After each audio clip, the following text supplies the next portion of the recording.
Shalom. Selamat pagi Bapak Ibu Saudara-saudari. Bertemu kembali dalam program Renungan Harian 4M Sinode GKO Selasa 13 Mei 2025. Sebelum kita mendengar dan merenungkan firman Tuhan, saya ajak kita berdoa lebih dahulu.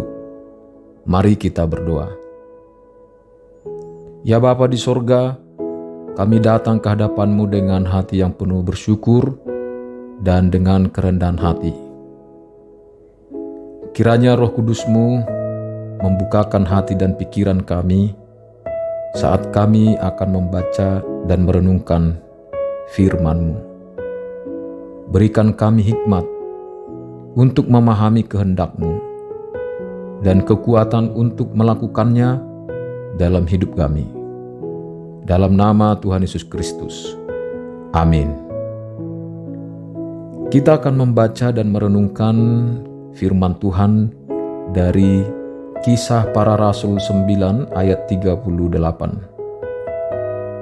Kisah Para Rasul 9 ayat 38. Saya bacakan, demikian bunyinya. Karena Lida dekat dengan Yope, murid-murid yang mendengar bahwa Petrus ada di Lida menyuruh 2 orang kepadanya dengan permintaan, segeralah datang ke tempat kami. Demikianlah firman Tuhan. Adapun judul renungan kita adalah Berita Kematian Tabita. Ada 2 pertanyaan kajian untuk mendalami teks ini. Yang pertama, mengapa jemaat di Yope mengutus 2 orang murid untuk menjemput Petrus? Jawabannya, tindakan ini menunjukkan keseriusan dan penghormatan terhadap otoritas Petrus atau kerasulan Petrus, serta memenuhi prinsip kesaksian 2 orang, sebagaimana di dalam kitab Ulangan 19 ayat 15b, hanya atas keterangan 2 atau 3 orang saksi, suatu perkara dianggap sah. 2. Apa makna kata segeralah datang ke tempat kami dalam konteks ini? Jawabannya, permohonan ini mengungkapkan iman mereka bahwa hanya melalui Petrus sebagai representasi Kristus ada harapan bagi Tabita yang mati. Apa yang dapat kita pelajari dari tindakan murid-murid dalam menghadapi kehilangan saudara mereka yaitu Tabita, dan bagaimana mereka mencari solusi? Saudara-saudara, pengutusan 2 murid untuk menjemput Petrus mencerminkan prinsip kesaksian yang sah, sebagaimana dalam Ulangan 19 ayat 15b yang sudah saya bacakan, sekaligus menunjukkan pengakuan terhadap otoritas kerasulan Petrus sebagai wakil Kristus. Jemaat perdana saat itu, meskipun mereka sama-sama dipenuhi Roh Kudus pada peristiwa Pentakosta dalam pasal 2 itu, tetapi jemaat tidak mengabaikan kehadiran dan otoritas pemimpin rohani mereka. Bahkan tidak meragukan panggilan ilahi pemimpin rohani mereka. Karena panggilan ilahi adalah sebagai dasar pelayanan, sebagaimana dicatat Paulus dalam Roma 10 ayat 15. Bagaimana orang dapat memberitakannya? Memberitakannya yaitu memberitakan Yesus. Jika tidak diutus, seperti ada tertulis, alangkah menyenangkan langkah-langkah mereka yang membawa kabar baik. Jadi penerimaan jemaat terhadap otoritas pemimpin rohani, yaitu Petrus atau Rasul Kristus ini, adalah tanda penerimaan terhadap Kristus yang mengutus mereka. Harapan murid-murid kepada Petrus mengindikasikan iman mereka bahwa Tuhan dapat bekerja melalui hambanya. Meskipun kita tidak lagi memiliki rasul dengan karunia-karunia khusus seperti pada masa itu, kita tetap percaya bahwa Tuhan bekerja melalui para pelayan atau hambanya saat ini. Karena melalui panggilan ilahi yang mereka terima atau yang dipercayakan Tuhan Yesus kepada mereka. Melalui mereka jemaat dikuatkan, diteguhkan, dibimbing, dan bahkan melakukan pekerjaan-pekerjaan ajaib sesuai dengan kehendak Tuhan.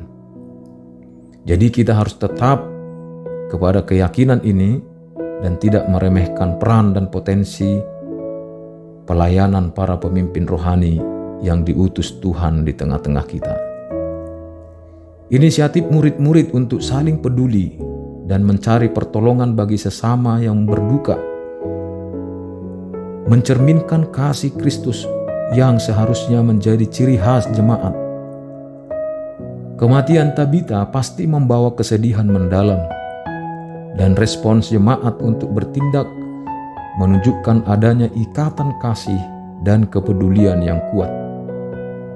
Kita tidak boleh terjebak dalam formalitas atau individualisme yang menyebabkan kurang peka terhadap kebutuhan dan penderitaan anggota jemaat lainnya. Kita dipanggil untuk meneladani kasih dan kepedulian jemaat mula-mula ini.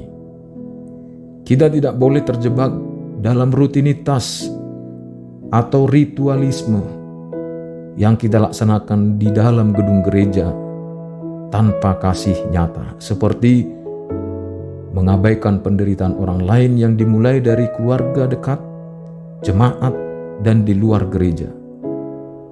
Kita harus melakukan tindakan kasih yang nyata, tetapi tidak mengabaikan prinsip kebenaran firman Tuhan. Iman sejati harus berbuah dalam perbuatan, sebagaimana di dalam kitab Yakobus 2 ayat 26, sebab sebagaimana tubuh tanpa roh mati, demikian juga iman tanpa perbuatan mati. Desakan jemaat Yope yang mengatakan segeralah datang ke tempat kami bukan sekedar permintaan biasa, tetapi ini menunjukkan pengakuan bahwa hidup mati Tabita bergantung pada campur tangan Tuhan melalui hambanya, yaitu Petrus. Kita harus menyadari bahwa hidup mati kita juga bergantung pada campur tangan Tuhan. Kita jangan kehilangan rasa urgensi untuk meminta kehadiran Tuhan dalam doa atau mengharapkan kuasa-Nya setiap saat. Tanpa Kristus, kita sebagai gereja tidak berdaya. Yesus sendiri mengatakan dalam Yohanes 15 ayat 5, Akulah pokok anggur dan kamulah carang-carangnya. Siapa yang tinggal di dalam aku dan aku di dalam dia, ia berbuah banyak. Sebab di luar aku, kamu tidak dapat berbuat apa-apa. Saudara-saudara, ketidakhadiran kasih terhadap sesama dan penghinaan atau meremehkan otoritas rohani yang dipercayakan Tuhan adalah dosa yang merusak tubuh Kristus. Jemaat Yope mengajar kita melalui menghormati wakil Tuhan seperti Petrus atau pemimpin rohani dalam gereja masa kini yang dipanggil dan diutus oleh Tuhan Yesus sendiri dan bertindak dalam kasih, mujizat dan kebangunan rohani dapat terjadi. Kita harus bertobat dari rutinitas, ritualisme, individualisme, dan formalitas, dan sikap meremehkan pelayanan pemimpin rohani kita. Sebagaimana diajarkan dalam Alkitab, 1 Tesalonika 5 ayat 12-13.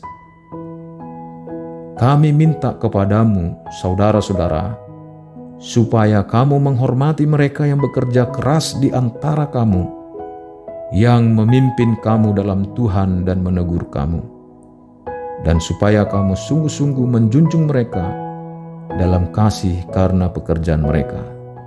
Hiduplah selalu dalam damai seorang dengan yang lain. Tuhan Yesus memberkati. Mari kita berdoa. Ya Tuhan Allah kami yang Maha Kasih, kami bersyukur atas firman-Mu yang telah kami dengar dan renungkan. Kiranya benih kebenaran firman-Mu ini berakar kuat dalam hati kami, bertumbuh dan menghasilkan buah dalam setiap aspek kehidupan kami. Ampuni kami Tuhan, jika sikap kami meremehkan otoritas pemimpin rohani kami, bahkan kami terjebak di dalam ritualisme formalitas kami, atau juga individualisme kami. Ampuni kami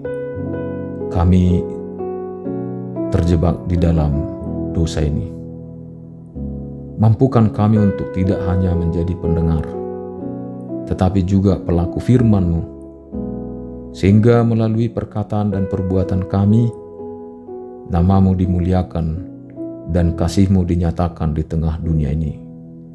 Dalam nama Tuhan Yesus Kristus, kiranya damai sejahtera Allah yang melampaui segala akal memelihara hati dan pikiran kita dalam Kristus Yesus. Amin. Bagikanlah renungan harian 4M kepada keluarga, sahabat, dan orang lain yang sedang bergumul akan kebenaran Allah. Selamat beraktivitas. Tuhan Yesus menyertai.